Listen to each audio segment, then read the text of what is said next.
प्रकृति का नियम है कि बच्चों को जन्म मादा देती हैं या फीमेल्स देती हैं, चाहे वो पुरुष यानी कि इंसान हो, लेकिन पुरुष जो है इंसानों में वो बच्चों को जन्म नहीं दे पाते हैं, नहीं दे सकते हैं। वैसे ही जानवरों में जो उनके मेल हैं, जो उनमें मेल हैं, वो बच्चों को जन्म नहीं देते हैं। रोल दोनों में होता है, इंसानों में भी मेल्स का रोल होता है बच्चे को जन्म देने में, और जानवरों में भी होता है, लेकिन जो बच्चे को जनने का काम करती हैं वो मादा करती हैं। लेकिन क्या हो अगर पुरुष भी बच्चे को जन्म देने लग जाएं? आपको सुनकर अजीब लगेगा, लेकिन साइंस का दावा है कि अब जो हैं पुरुष भी बच्चों को जन्म दे सकते हैं।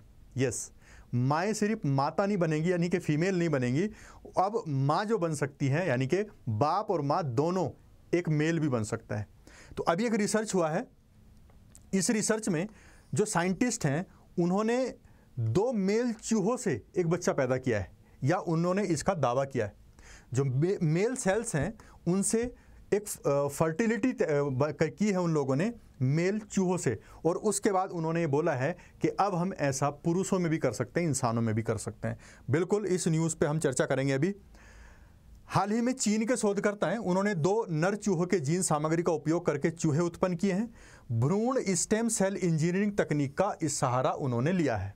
इस टेक्निक को कहते हैं भ्रूण स्टेम सेल इंजीनियरिंग तकनीक। तो चाइना में ये हुआ है, 2 चूहे, मेल चूहे, उन मेल चूहों से बच्चा बनाया है, उन्होंने पैदा किया है, उत्पन्न किया है कह सकते हैं आप।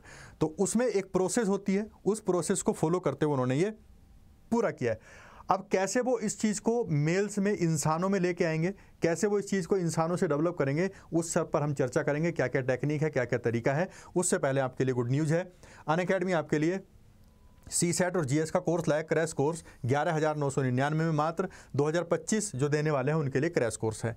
इसके साथ साथ आपको मेंस इसमें फ्री मिल जाएगा अगर आप इसको ज्वाइन करेंगे। 28 जनवरी से ये बैच स्टार्ट हो रहा है। इसमें आपको पूरा मॉक टेस्ट वगैरह, सारा थ्योरी, लाइव क्लासेस सब फ्री मिलने वाली है। इसके अलावा रिपब्लिक डे का ऑफर खत्म होने वाला है, आज रात ये खत्म हो जाएगा। 60% ऑफ अनअकैडमी इस पे दे रहा है आपको। इसमें complete GS CSET test series सब होगा, अनलिमिटेड एक्सेस मिलेगा, मेंस टेस्ट सीरीज होंगी, डेडिकेटेड डाउट सॉल्विंग होगा, 1-to-1 मेंटरशिप, ये सब आपको मिलेगा। 12 महीने का कोर्स है 23,499 का, और 18 महीने का है 24,999 का। अगर आप इसको अवेल करते हैं, इस कोर्स को खरीदते हैं, तो इसमें जो एश्योरिटी दी जा रही है अनअकैडमी की साइड से, क्या एश्योरिटी है? अगर आप 2026 का एग्ज़ाम देते हैं, आपका एग्ज़ाम पास नहीं होता, तो अनअकैडमी 1 साल आपको फ्री में कोर्स देगी, एक्सटेंशन देगी उसका। कैसे? उसके लिए आपको अपना एडमिट कार्ड 2026 का वो अनअकैडमी में सबमिट करना पड़ेगा, मतलब एक कॉपी देनी पड़ेगी।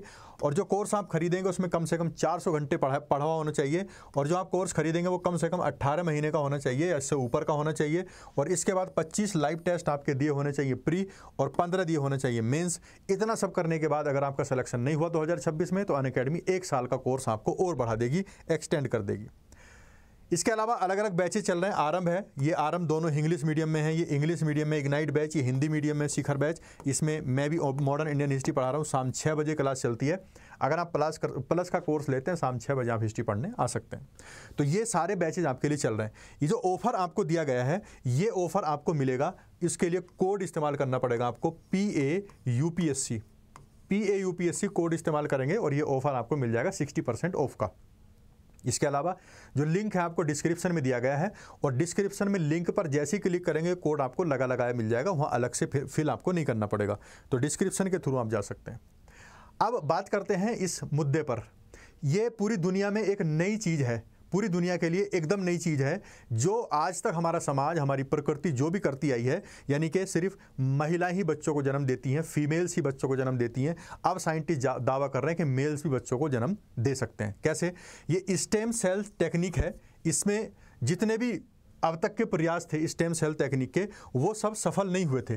पर अभी क्या है, शोधकर्ता जो है, रिसर्चर, उन्होंने चूहों को स्टेम सेल कोशिकाओं में 20 विभिन्न जीनों को एडिट कर दिया और बाद में चूहे उत्पन्न करने में सफलता हासिल कर ली।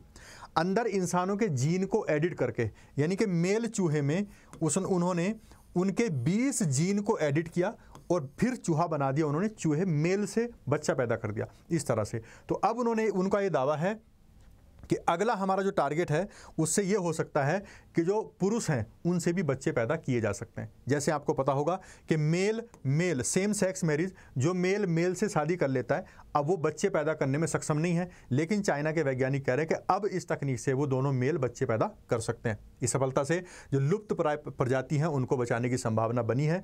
मतलब उनका ये भी कहना है कि जो प्रजातियां चाहे जानवरों की हो, पक्षियों की हो या मनुष्य की कोई भी चीज़ अगर वो लुप्त हो रही है तो उसको बचाया जा सकता है इस टेक्निक से। उनके विलुप्त होने की प्रक्रिया को रोका जा सकता है। इसके अलावा बीमारी या अन्य कारण से क्षतिग्रस्त जो ऊतक होते हैं, टिश्यूज़ या और कोई अंग है, उसकी भी पुनर्स्थापना संभव हो सकती है। हमारी बॉडी की सेल्स जो टिश्यूज़ हैं अगर वो डेड हो रही हैं तो उनको भी रोका जा सकता है। कोई बॉडी का पार्ट खराब हो गया हो किसी वजह से, उसको भी नया बनाया जा सकता है। जो समलैंगिक पुरुष हैं उनके लिए संतान उत्पन्न करने के रास्ते भी ये खोल सकती है। मैंने आपको बोला जो मेल से शादी करते हैं, समलैंगिक शादी करते हैं, उनमें बच्चे पैदा होने की संभावना नहीं रहती, क्योंकि बच्चा पैदा करने के लिए फीमेल का होना जरूरी है। पर अब वो बोल रहे हैं कि अब वो लोग भी अपने दोनों मेल भी बच्चे पैदा कर सकते हैं। क्या प्रयोग होगा इस टेक्निक का? नर चूहों से संतान उत्पत्ति हुई है। चीन के शोधकर्ताओं ने केवल 2 नर चूहे के जीन सामग्री का उपयोग करके चूहों को पैदा किया, बिना मादा चूहे का इस्तेमाल किए। फिर से समझिए, 2 नर चूहों का इस्तेमाल किया, मादा चूहे का इस्तेमाल नहीं हुआ और उससे चूहा पैदा कर दिया दूसरा। और यही टेक्निक वो बोल रहे हैं कि इंसानों पे कामयाब हो जाएगी। क्योंकि आपने देखा होगा जब भी कोई रिसर्च होता है पहले चूहों वगैरह पे रिसर्च करते हैं और वो बाद में मनुष्यों पे लेकर आते हैं, वो बाद में इधर ट्रांसफर कर देते हैं। तो चूहों पे अगर कामयाब हो रही है तो मनुष्य पे भी कामयाब होगी, उनका ऐसा मानना है। भ्रूण स्टेम सेल इंजीनियरिंग तकनीक क्या है? इसके लिए भ्रूण स्टेम सेल इंजीनियरिंग तकनीक का इस्तेमाल किया गया है। इससे चूहे के स्पर्म में अंडे बनाए गए हैं। जो चूहा मेल चूहा होता है, जो उसके स्पर्म होते हैं, उसमें अंडे बनाए गए। क्या होता है, महिला में एग बनता है और पुरुष में स्पर्म बनता है, और वो एग और स्पर्म मिलके बच्चा बनाते हैं। यहाँ क्या किया इन लोगों ने, दोनों मेल चूहों में स्पर्म भी बना दिए, अंडे भी बना दिए, एग भी बना दिए, और दूसरे चूहे के स्पर्म में उन्हें निषेचित किया। मतलब एक मेल चूहा, इसके स्पर्म को उन्होंने एग बना दिया, और दूसरा मेल चूहा इसके स्पर्म में इन एग को ट्रांसप्लांट कर दिया, उधर निषेचित करा दिया। तो दोनों के एग और इनसे स्पर्म से मिलकर बच्चा बन गया, यानी कि मेल चूहे एक बच्चे को पैदा कर दिए। स्टेम सेल कोशिकाओं की विशेषता क्या है? जो स्टेम कोशिकाएं हैं ऐसी विशेष कोशिकाएं होती हैं जिनमें विभिन्न प्रकार की कोशिकांग बनाने की क्षमता होती है। ध्यान रखेंगे, स्टेम कोशिकाएं, हमारे अंदर जो स्टेम सेल्स हैं उनमें ऐसी विशेषता है, उनमें ऐसी क्वालिटी है कि वो अलग अलग प्रकार की कोशिका बना सकते हैं। भ्रूण में मौजूद भ्रूण स्टेम कोशिकाएं सभी प्रकार की कोशिकाओं में विकसित हो सकती हैं। किसी भी तरह की सेल में ये विकसित की जा सकती हैं जो भ्रूण वाली होती हैं। भ्रूण मतलब जो बच्चा प्रॉपर बच्चा बनने से पहले वाली जो कंडीशन होती है उसको भ्रूण बोलते हैं। सफलता में क्या बाधाएं आ सकती हैं? स्टेम सेल तकनीक नई नहीं है, लेकिन पिछले प्रयासों में सफलता नहीं मिल पाई। अभी इनको चूहों में सफलता मिली है, तो इनको उम्मीद है कि इंसान में भी ऐसा हो जाएगा। ये शोध सेल स्टेम सेल जर्नल में प्रकाशित किया गया है। तो ये प्रकाशित हो चुका है, इसका मतलब जर्नल में प्रकाशित होने का मतलब ये कामयाब हो चुका है। 20 जीन को एडिट किया उन लोगों ने। क्लोनिंग तकनीक का उपयोग किया गया है। क्लोनिंग का मतलब होता है एक तरह से कॉपी करना। तो क्लोनिंग तकनीक का उपयोग करके 20 जीन उन्होंने एडिट कर दिए अंदर के। इन्होंने चूहों के प्रजनन के लिए क्लोनिंग तकनीक का इस्तेमाल किया और 20 जीनों को एडिट कर दिया। जो अंदर के हमारे जीन होते हैं उनमें से 20 को एडिट करके ये काम किया गया है। नर जीनों के 2 सेटों का उपयोग किया गया। इसमें 2 सेट उपयोग करने से चूहे जो हैं या तो विकृत नहीं हुई या जो गंभीर विकृति है उसके साथ पैदा होकर मर गए। स्टार्टिंग जब इन्होंने की तो शुरू में या तो उसमें कोई चेंज हुआ ही नहीं। जब 2 नर चूहों का इस्तेमाल किया या तो उसमें शुरू में कोई चेंज नहीं हुआ, और अगर चेंज हुआ तो इतना हुआ कि वो दोनों मर गए, कुछ भी विकृति आने से पहले, कुछ चेंज होने से पहले। 20 जीनों का संपादन, यानी कि चूहों की जो स्टेम कोशिकाएं हैं उनमें 20 अलग अलग जीनों को एडिट करने के बाद शोधकर्ताओं ने स्वस्थ चूहे उत्पन्न करने में सफलता प्राप्त कर ली। शुरू में उनको सफलता नहीं मिली, या तो वो चूहे मर गए या उनमें कोई चेंज ही नहीं हुआ, लेकिन बाद में धीरे धीरे जब अंदर के 20 जीन को चेंज कर दिया तब जाके उनको सफलता मिली। इन्होंने कुल 1081 भ्रूण बनाए, जिनमें से 84 नर और 50 मादा चूहों का जन्म हुआ। ध्यान रखेंगे कितने भ्रूण बने? 1081 में से 84 नर और 50 चूहे मादा चूहे पैदा हो गए, यानी कि इतने जिंदा हैं इनमें से। तो यानी कि ये इस चीज़ में सक्सेस हो चुके हैं। इन चूहों में से आधे से अधिक बड़े होने से पहले ही मर गए। जो चूहे पैदा हुए उनमें से भी वो पूरी तरह से जवान नहीं हुए, उससे पहले ही वो मर गए, आधे से भी ज़्यादा। तो अब वो इस चीज़ पे काम करेंगे कि क्यों इतने चूहे मरे, ये क्या वजह थी, क्या उनमें विकृति पैदा हुई, वो अभी उस पर रिसर्च चल रहा है। पहले शुक्राणु यानी कि स्पर्म लिया गया और इस शुक्राणु से स्टेम कोशिका या स्टेम सेल तैयार की गई।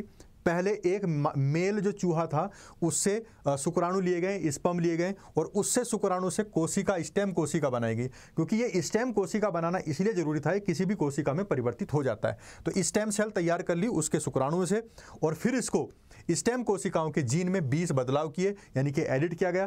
पहले चूहे पे काम किया गया, पहले उसके स्पर्म लिए, उसकी स्पर्म में से स्टेम कोशिका, उसकी कोशिका को स्टेम कोशिका में चेंज किया और उस स्टेम कोशिका में 20 एडिट किए। एडिट करने के बाद जो स्टेम कोशिकाएं थी उनसे अंडे बनाए गए और अंडे बना के दूसरा जो मेल चूहा था उसके स्पर्म में मिला दिया गया, यानी कि उनको निषेचित करा दिया गया दोनों को। इस स्पर्म को पहले बनाए गए अंडों से मिलाकर निषेचन किया गया।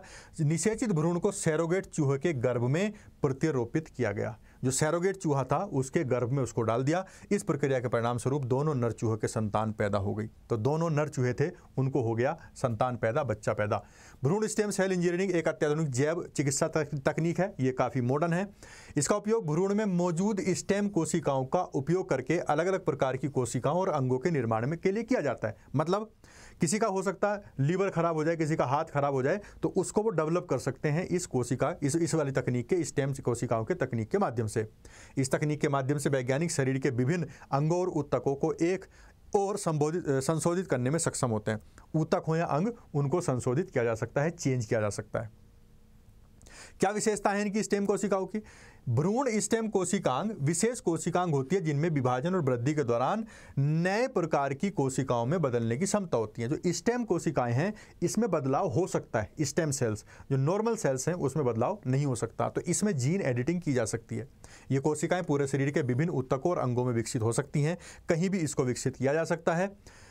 भ्रूण स्टेम कोशिकाओं के जीन को एडिट किया जा सकता है। ये कोशिकाएं एडिटेबल होती हैं ताकि इस विशिष्ट गुण को व्यक्त करने और रोगों को ठीक करने के लिए संशोधित किया जा सके। जैसे कई बार होता है कि कैंसर को ठीक करने के लिए इस तरह की एडिटिंग की जाती है, ट्यूमर को ठीक करने के लिए, किसी ऊतक को ठीक करने के लिए, टिश्यूज़ को ठीक करने के लिए इनका इस्तेमाल होता है।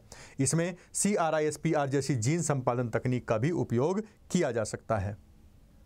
इस तकनीक का उपयोग भ्रूण के विकास को नियंत्रित करने, विशिष्ट गुणों को जोड़ने, यानी कि जो बच्चे पैदा होने से इस पहले की जो प्रोसेस है बच्चा बनने से पहले की, उसी में एडिट कर देंगे। उस भ्रूण में कुछ स्पेशल क्वालिटी डाल देंगे, कुछ उसमें कमी होगी तो उसको निकाल देंगे इस टेक्निक के थ्रू, और प्रजाति जो होंगी उनको अच्छी प्रजाति या नई प्रजाति बनाने। सपोज करो किसी को नया अच्छा सा प्यारा सा बच्चा चाहिए तो वो उसमें एडिटिंग करवा सकता है कि इसकी ऐसी नाक हो, इसका ऐसा आँख हो और ये ऐसा कलर हो, इस तरह का, तो वो एडिटिंग इसके तहत हो जाती है। जैसे कि 2 नर चूहों के जीन से स्वस्थ संतान पैदा करने के लिए इस तकनीक का उपयोग किया गया था। तो 2 नर चूहों से भी संतान पैदा कर दी। किसी को स्पेशल क्वालिटी देनी हो उस संतान को तो वो भी पैदा हो सकती है इस जीन एडिटिंग से। तो जीन एडिटिंग ये एक तरह की तकनीक इस तरह की है।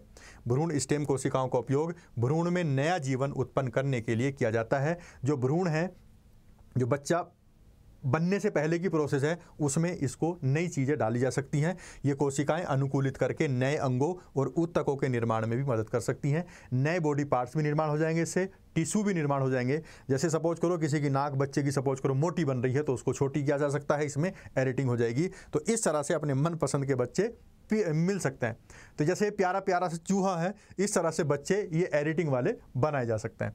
भ्रूण स्टेम सेल इंजीनियरिंग के जरिए कई बार शोधकर्ताओं को सफलता मिलती है, लेकिन कई बार इसमें जटिलताएं भी आती हैं, इसमें प्रॉब्लम भी आती हैं, क्योंकि नई चीज़ कोई अगर आएगी तो प्रॉब्लम का सामना तो करना पड़ता है। उदाहरण के लिए पिछले प्रयासों में कई बार विकृतियाँ पैदा हो गई, लेकिन हाल ही में इस तकनीक का सफल प्रयोग हुआ है। नर चूहों से संतान उत्पन्न कर दी गई है। पहले प्रॉब्लम हुई थी जब हम सपोज करो अंतरिक्ष में जाते हैं। इलॉन मस्क ने अंतरिक्ष में अपने यान भेजे तो कितनी बार वो खराब हो गए, हमारे भी खराब हो जाते हैं। तो स्टार्टिंग में कई बार सफलता नहीं मिलती, बाद में धीरे धीरे सफलता मिलती है। अब इसकी जो संभावनाएं हैं, अगर ये टेक्निक सफल हो जाती है तो जो लुप्त प्राय प्रजातियां हैं, जो लुप्त होने की कगार पर हैं, उनको बचाया जा सकता है। इसके माध्यम से लुप्त प्राय प्रजातियों को संरक्षित करने में मदद मिलेगी। वो जो लुप्त प्राय प्रजातियां हैं उनको उनकी सेल्स से, ये स्टेम सेल्स से उनको विकसित किया जा सकता है। इससे भविष्य में जो टिश्यूज हैं या ऑर्गन ट्रांसप्लांटेशन है उसमें भी सफलता मिलेगी। किसी का लीवर फेल हो गया, किसी की किडनी फेल हो गई, किसी की और कोई आंत वगैरह कुछ फेल हो गया तो उसको भी ट्रांसप्लांट किया जा सकता है। ऊतक और अंग प्रत्यारोपण की आवश्यकता को पूरा करने के लिए नई विधियां विकसित हो सकती हैं। इससे बीमारी या चोट से कोई अंग अगर क्षतिग्रस्त हो जाए तो उसकी मरम्मत हो सकती है, पुनर्स्थापना हो सकती है, उसके लिए भी ये टेक्निक काम करेगी। तो यहाँ भी ये हेल्प कर सकती है। तो ये थी हमारी आज की वीडियो उम्मीद है आपको पसंद आई होगी, लेकिन आपका इस बारे में क्या कहना है? क्या हम प्रकृति के साथ खिलवाड़ कर रहे हैं साइंस के नाम पर? क्या हम नई नई चीज़ों के रिसर्च के नाम पर प्रकृति को चैलेंज कर रहे हैं?